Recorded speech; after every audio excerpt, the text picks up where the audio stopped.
Today on episode 98, it's part 2 of my interview with Brandie Rosen about the struggles so many special ed teachers face.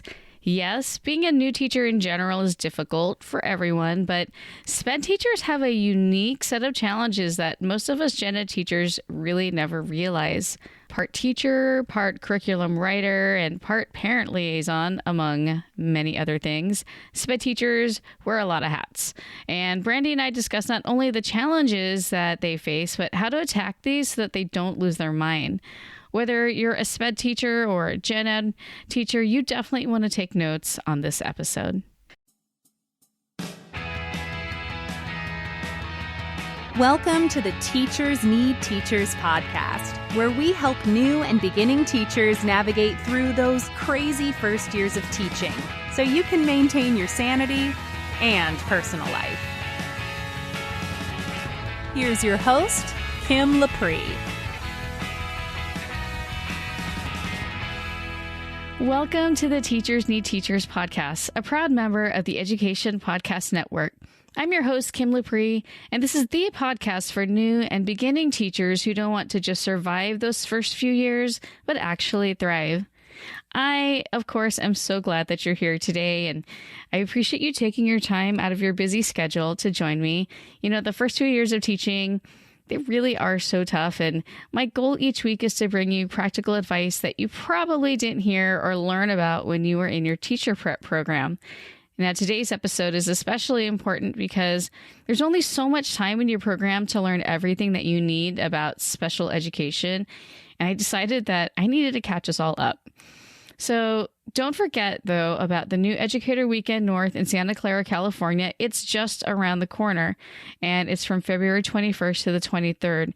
You know, this only happens twice a year, in February and December, so you don't want to have to wait again until December. So you don't want to miss out, especially because this is just for new teachers. Be sure to head over to teachersneedteachers.com/conference to sign up. Hi, I'm Chris Nessie from the House of EdTech Podcast, a part of the Education Podcast Network, just like the show you're listening to right now. Shows on the network are individually owned and opinions expressed may not reflect others. Find other interesting education podcasts at edupodcastnetwork.com. So last week, Brandy and I discussed special education issues from a gen ed teacher's perspective. It was absolutely packed. And if you didn't listen to episode 97 yet, I highly encourage that you do because Brandy really brings it. It was awesome. So today, this conversation, we're discussing actionable strategies for SPED teachers. So now I'm going to shift over for my actual SPED teachers from their point of view. So now they're coming in new.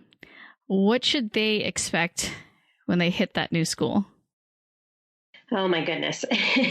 They should expect that it's really, really crazy. That's what they should expect. And I just did actually the other day, I did a training for a bunch of new special ed teachers, and I keep telling them, just relax. We do not expect you to be able to do all of this. There is just no way. Because there just is so much to know and to learn and be able to meet the needs of each individual student. There's no way to just kind of group it all. So I think what to expect is that it feels a little out of control for a while. And what I encourage is to set up your organization right away, that's going to help new teachers feel a little more in control. So look at your IEPs, set your IEP dates, get those things figured out, figure out when your kids come to the classroom, where your paraeducators are. Just schedule everything out, because that's going to be that is one of the biggest parts of being a special ed teacher. Don't jump into worrying about the curriculum right away, because this other piece needs to happen first. The other piece that's really critical for special ed teachers is that they build relationships and rapport with, both their students, but also the staff at the school. it can be a little lonely being a special ed teacher because you're oftentimes kind of in your own bubble. So I always encourage new teachers to make sure that they get out, they meet all the teachers, they try to go to the teacher's lounge for lunch every once in a while, even though that's, not always something that can happen. Get involved so that they feel like they're a part of the school, because it can feel very lonely, and you get to the point where you're overwhelmed and you don't feel like you have the supports in place. So it's kind of a different, it's a different world walking into a special ed position, because there are so many pieces to learn and you're expected to learn them really, really fast. So it's tricky. It's tricky, and you really have to be patient with yourself. And do you find that special ed teachers have a difficult time balancing just the loads of paperwork that they have to do with helping out with the curriculum? Oh, absolutely. I mean, I think most special ed teachers across the country feel like the majority of their day is paperwork. It's paperwork. It's in IEP meetings. It's all of that goes with it. And I don't know that there's a great answer to that, because I think some of that is true. There's just a lot of paperwork. And if you have, a caseload, anywhere over 15, 10, 15, whatever, that's a lot of paperwork that goes into it. The one answer I have to that is that I promise new special ed teachers that once you get comfortable with the paperwork, it goes a lot faster. That you, again, have to be a little patient with yourself, because you're just learning all of it. I don't think that the college prep programs do very much work on IEPs, the forms of IEPs, running IEPs. And I know that's kind of an overwhelming piece for special ed teachers. But yes, I think new teachers and more experienced teachers, their biggest struggle is they feel like they never have enough time to teach. And you had mentioned, college classes. I find that really hard to believe that they wouldn't get just a class on IEPs, because that's such an important part with goal setting and data collecting and even testing. So in addition to that, what else do you think that SPED teachers aren't getting in pre-service classes, like information that they should learn now that they're in a school? Well, I think that the biggest kind of hole in prep programs for special ed teachers is the curriculum. They don't get as much intensive instruction on how to teach and what to teach. And I'm not really sure how that has happened, other than I think there's only so many classes to offer. And so when you have all of these specialized classes that you need to offer for special needs kids, then there's just not that much room. So they may take one or two curriculum classes, kind of an overview of curriculum. But then what happens is they get into a school and they have so many curriculums that they need to teach. So they may have 3 grade levels. They may be teaching multiple different content areas, and they're just not as familiar with curriculum and intervention as a general ed teacher is. And it really puts them kind of at a loss when they then are so quickly put in a position where they are supposed to be teaching a lot of students with different needs and at kind of a higher level. Now, in addition to, like having too much paperwork and being maybe not as versed in curriculum, what are some other topics or concerns that you find that most SPED teachers have? Just in general, or with their program? In general, like they go into like the ones that you coach and they go into a new school, and what are some of the commonalities in terms of what they're freaking out about, in addition to just like paperwork?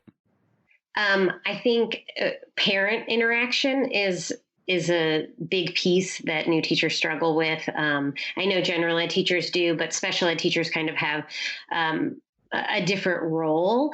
And so you have a lot of parents that you have to deal with on a very regular basis. And they have a lot of demands and concerns and fears about their children and what's going on during the day. And we, as special ed teachers, we have a lot of interaction. We have IEP meetings, we have team meetings, parents email, they come in, and it's hard, and especially for young teachers that are just in the field and they're dealing with, people who are much older than them, and oftentimes, parents who have been advocating for their children for a long time, and they're very strong in that advocacy, and teachers really have to figure out how to kind of walk the line. And so that is a big challenge, and one of the scarier pieces of being a special ed teacher. And then I think just being able to learn and get comfortable teaching a class where you have so many different kinds of kids in the class. And obviously that's what special ed is. But I think once you have the reality of that, it's much harder dealing with, you may have 2 or 3 different levels. You might have different content at different times throughout the day. You may have people coming. You will have, students dropping in because they're struggling with something. You have specialists that you work with. They'll get pulled for, OT and speech and things like that, that it just is very hard. You don't get to just walk in, set up your classroom and run it the way that you want to run it. There's a lot of other variables that come into play. Now, you had mentioned working with parents, and boy, this is really true. And so what I'm wondering is, okay, so a lot of times, like you had mentioned, we have parents on one side who insist on a lot of services that maybe aren't even appropriate or necessary for their child. And on the other side, you have parents who don't want any services for their child, even though they need them. So how do you coach, especially younger teachers, on how to deal with that? Because I can't imagine that admin would not back up the SPED teacher in terms of what they recommend, or maybe the school psychologist, but how do they deal with that diplomatically, knowing that, especially in an elementary setting, they're going to have to deal with these parents for possibly 6 years? Mm-hmm. Well, okay, so that's a great question. I think there's a couple pieces. I think if it's a very confrontational situation, then I always encourage administration to be the front line on that, because of that same reason, that we want the teacher to be able to build a relationship with this family and be able to, they may have them for many years. So if it's at a really rough spot, then I want administration to step in and help out, so the teacher doesn't necessarily have to be the quote unquote bad guy.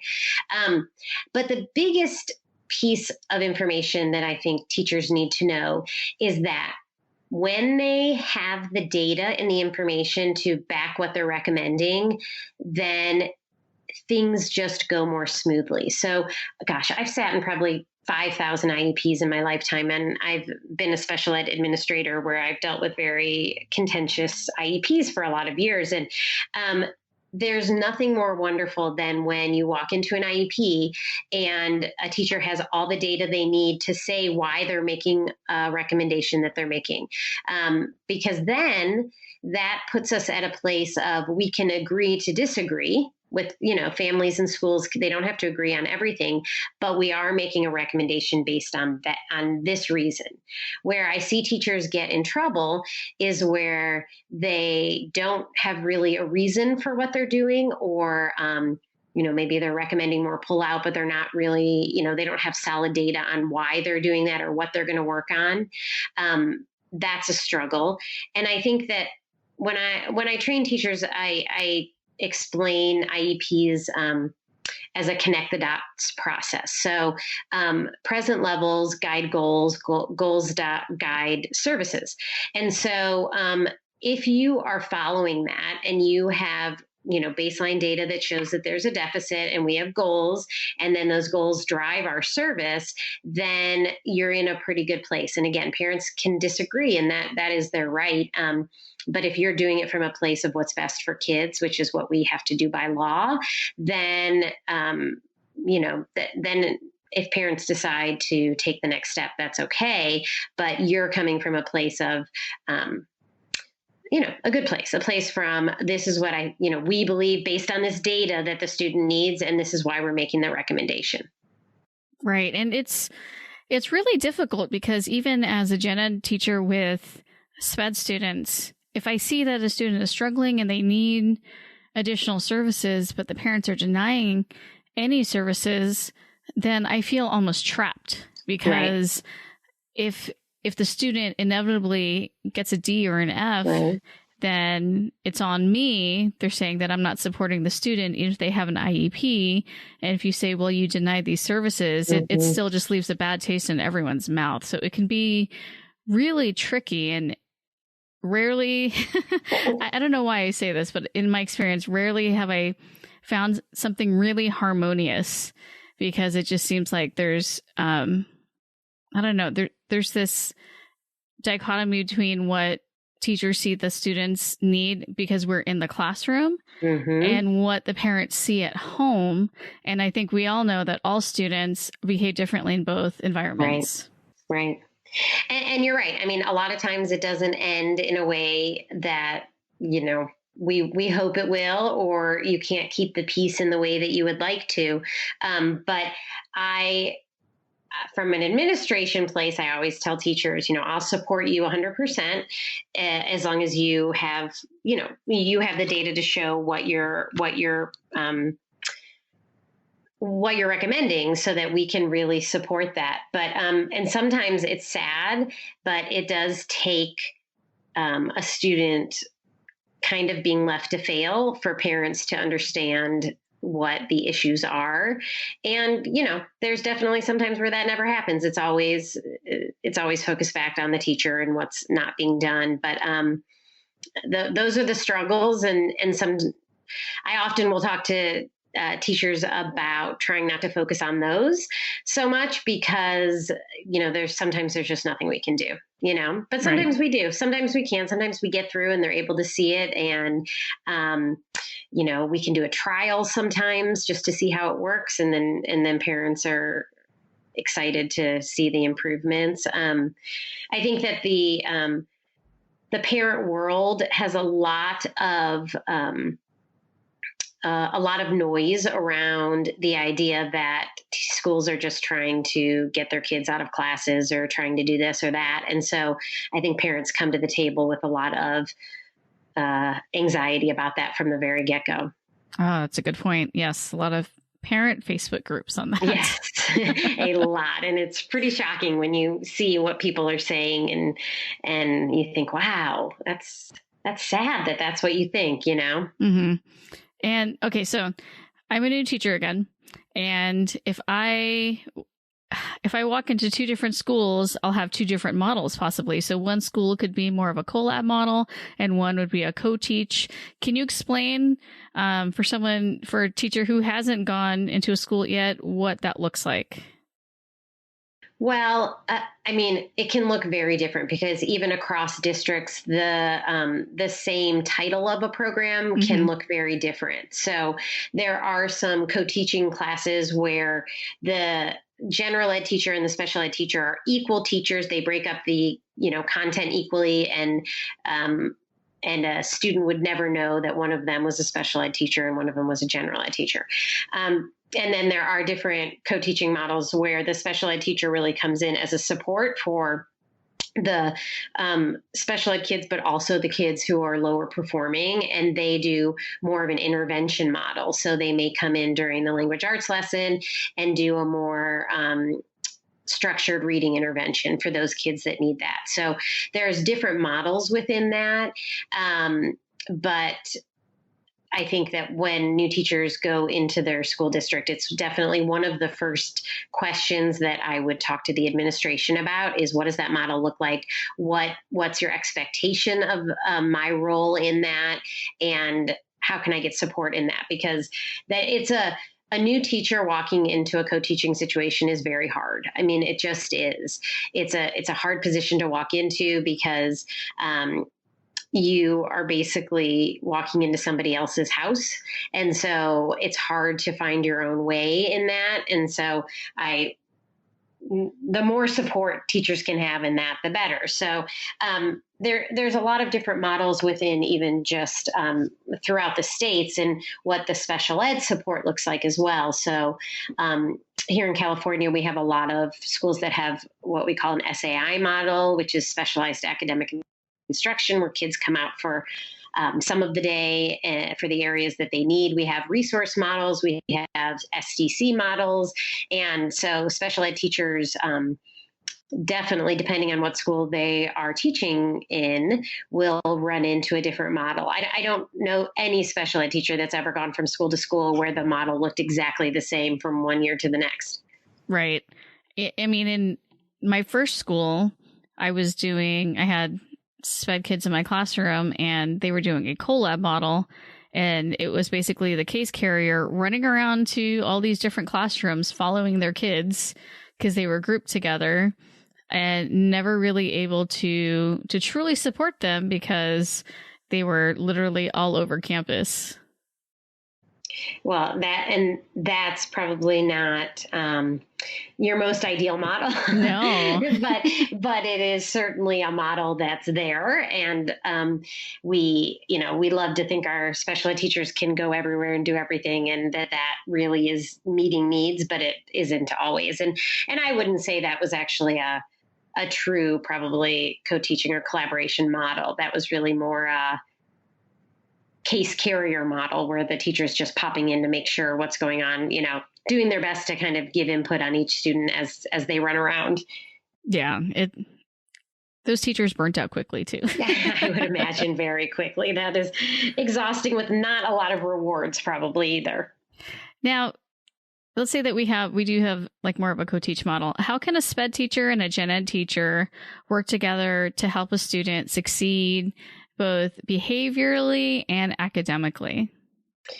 Well, I think the best co-teaching models that I've ever seen are where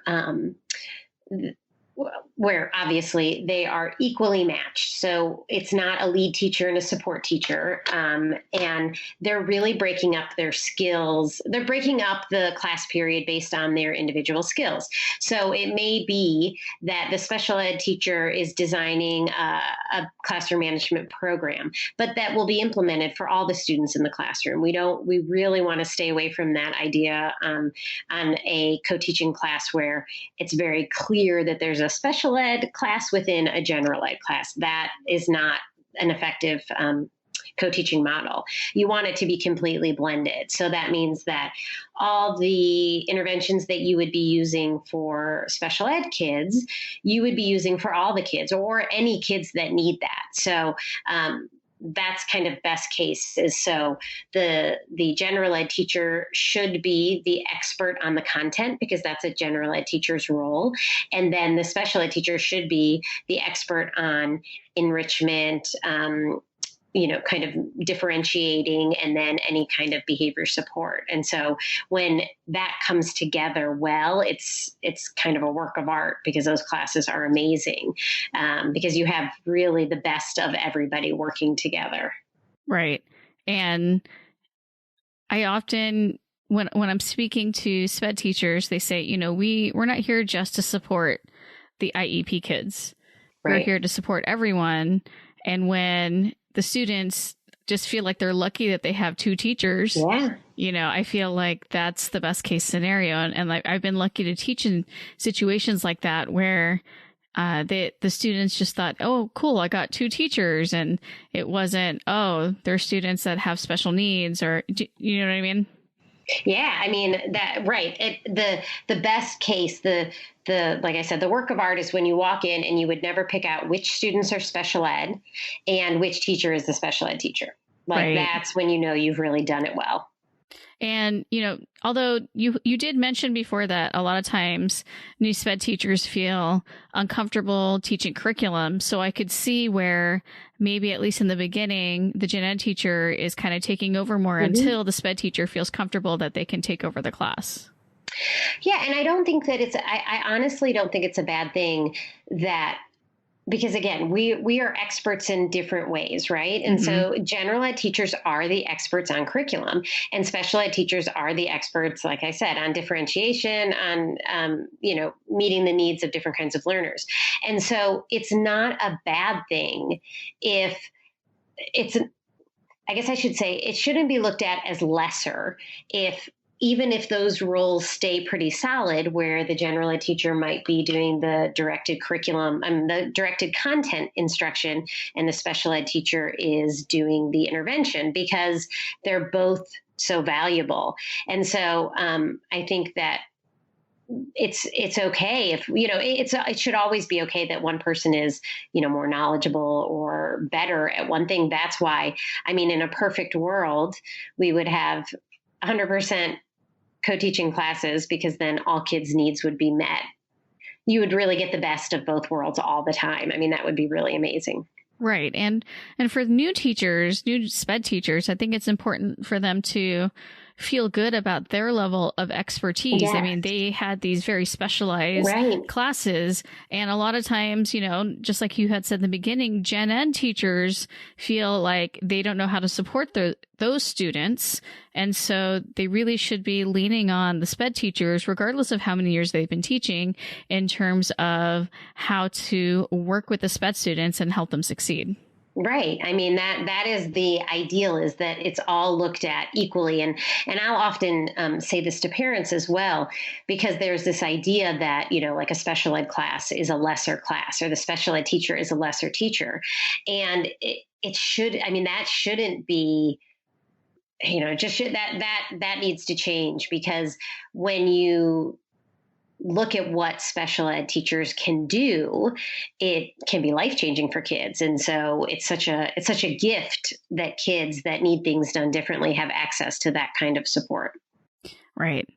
Now, I often hear Gen Ed teachers say something like, that kid needs to be tested, or that kid should be on meds, or something crazy like that. And it's usually a conclusion that they've made based on a student's ability to concentrate or stay organized and on task and complete their work. And I often feel like they're stereotyping and pegging every misbehavior and unmotivated student as SPED. So, sometimes they'll even go as far as to talk to case carriers and say, this kid needs to be tested. So how can SPED teachers handle teachers like that, who want basically every kid that misbehaves to be tested? Yeah, that's a tough one. The best case is you have a school where there are strong pre-referral interventions, because that is what the idea is supposed to be. Special ed is supposed to be a top tier intervention, and really for students who, the law requires that a student both have an eligibility and require special education. So there's a pretty high bar for what meets the criteria for special education, and just not being able to sit in your seat is not one of them. It is probably one of the most frustrating pieces that I think special ed teachers deal with, this idea that the minute that a student kind of falls outside the norm, that student should then be special education, as opposed to the idea that we maybe need to broaden what our idea is of, kind of what the norm is, I should say. Mm-hmm. And so I think that special ed teachers have to be really careful and walk a really delicate line on how much support they provide a general ed teacher, to maybe give them some ideas before it starts to be like they've taken over, and that student then is special ed without actually going through the process. So I'm always happy to encourage special ed teachers to give general ed teachers ideas and help them possibly set up some systems in their classroom to be able to work with those students. But I think that, really encouraging teachers to go through the pre-referral system is so critical. I'm working with a teacher right now, and there's a student who is in kindergarten, which, kindergarten, they've barely been in school yet. And he has a very complicated background, and he had never been in school before. And so he's having, a ton of behaviors. He's having a really hard time. And so they wanted to assess right away. And we kept saying, you have to give him a chance. You have to put some things in place. And the gen ed teacher just is, she's done. And so she won't do any of the things that are being recommended. So, the special ed teacher is really frustrated with that, because she feels like this child doesn't need to be in special ed, but he probably will end up in special ed. but she has done all of the important things. She's given the general ed teacher support. She's passed on information. She's done the things that can help that child be successful in the classroom. But we'll see how that one goes. Right. But what are some red flags that gen ed teachers can look for or be aware of in terms of a student that actually we might need to refer them to be tested, like not just because they're misbehaving? Right. Well, I think that the most important thing when you're looking at the red flag is the piece of the law that says over time. So I think that it's really important that we look at a student over a period of time. And so I always have a really big concern when we assess a kindergartner with concerns of a learning disability, say, because we just don't, there hasn't been enough history yet to be able to determine that.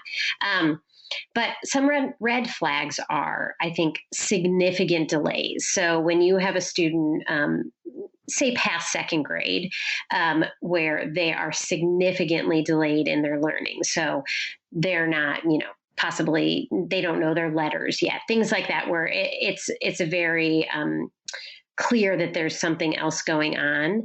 I think that's one area to be able to be looking at. I think that if you're a general ed teacher and you really feel like you are teaching, you've pulled out all your tricks that everything that you normally do with kids and then some, and this student is really struggling, then I'd say that might be a time to at least start the conversation, not necessarily, I don't think we should ever jump to assessment right away. Mm-hmm. So the learning piece, oftentimes that seems to be the easier piece for general ed teachers to be able to identify when there's a concern. Again, I think many times they will jump too soon because the kid is functioning a little lower than average.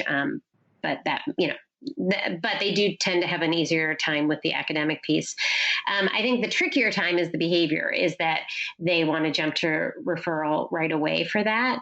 And I would say that the most critical piece is that a pretty comprehensive classroom behavior management system, it will be put in place over a period of time, and the data will show that there's no improvement for that student.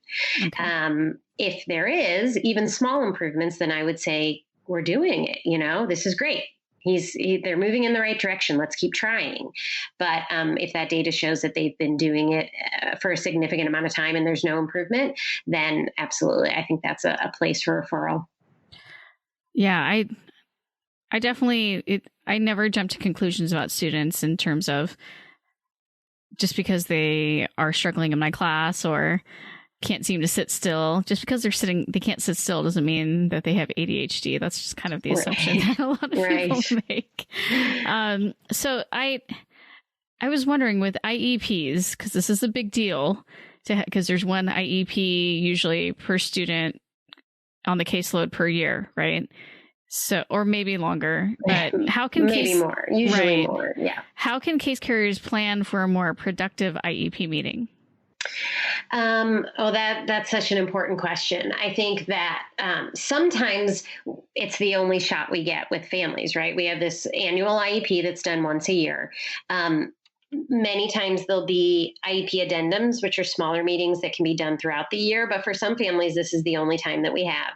And I might sound a little bit like a broken record, but the best thing that they can do is be prepared and have all of the information ready.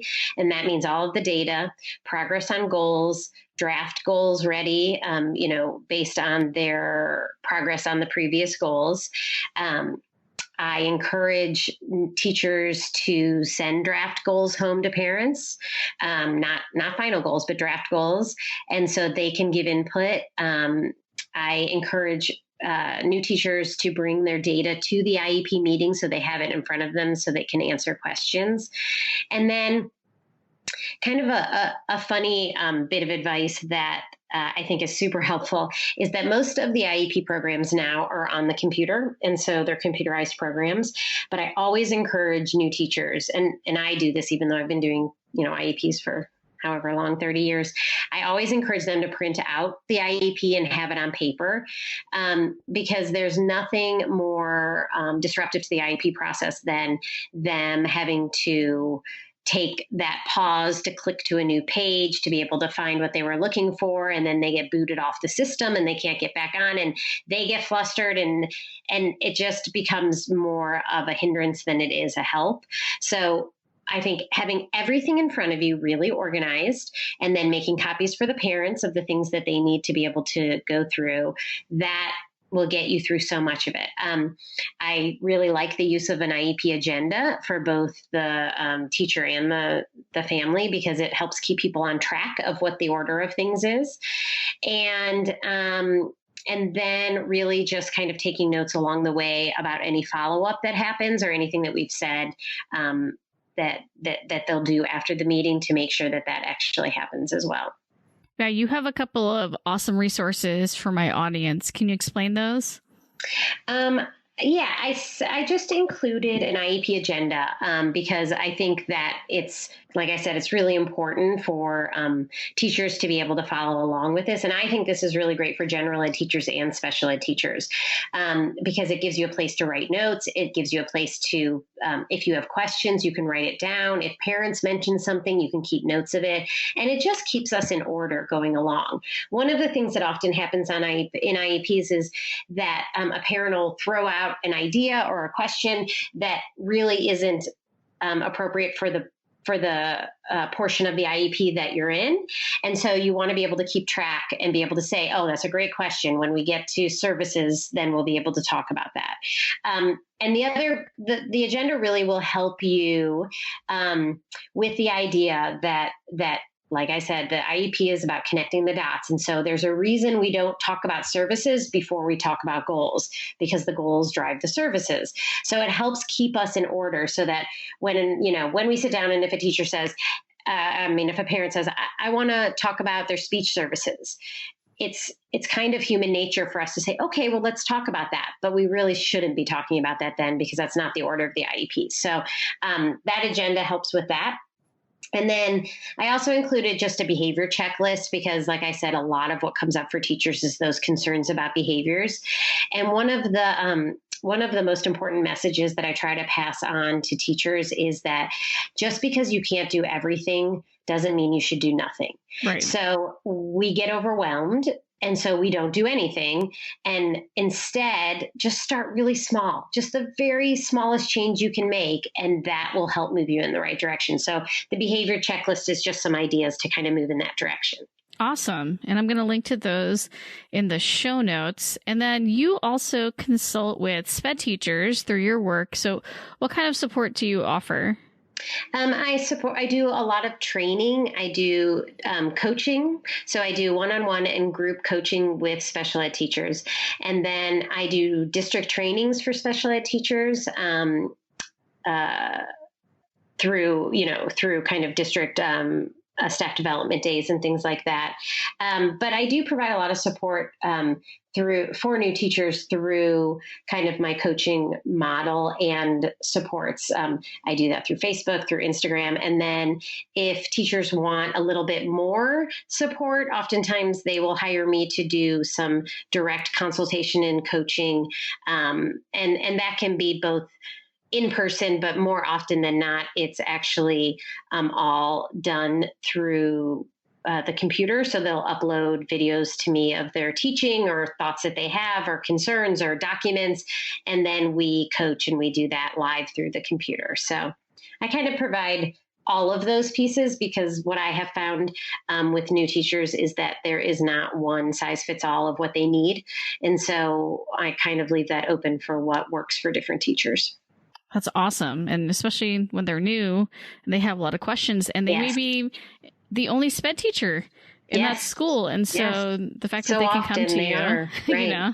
And I think that's awesome that you provide that. So where can my listeners find you? So they can always go to my website, which is brandierosenconsulting.com. And then my Facebook is @New Teacher Support, or they can find it at facebook.com, New Teacher Support. And then I also have an Instagram page, which is teachers_love_learning. So any of those, I often share a lot of content on my Facebook and my Instagram too, but you can always go through my website to get a bunch of free content. And then you can email me at brandierosenconsulting@gmail.com or call me at 818-857-7359. Wow. Thank you so much, Brandy. I really appreciate you sharing so much with my audience today and for taking the time to do this. Oh, thank you so much for having me. It was fun. I hope you found today's episode as enlightening and useful as I did, even as a gen ed teacher. I just learned so much, and it made me think about my fellow SPED teachers in a completely different way and about their job. And it makes me want to actually do more so that I can support them, because in turn they can better support me and my students. And I'm really grateful for Brandy and everything she shared with us. So in the show notes, I have links to the free resources she mentioned, as well as how to get in touch with her. But you can also find them at teachersneedteachers.com/98 if you want to grab those links and get those IEP and SPED resources. Don't forget that you can always email me at kim@teachersneedteachers.com with any questions that you have or any concerns, because I know that being a first-year teacher or even a second and third-year teacher, it's not easy. Thanks for hanging out with me today, you guys. Have a fabulous week. Thanks for listening to the Teachers Need Teachers podcast. Love this episode? Head over to Apple Podcast or Google Play to subscribe, rate, and leave a review.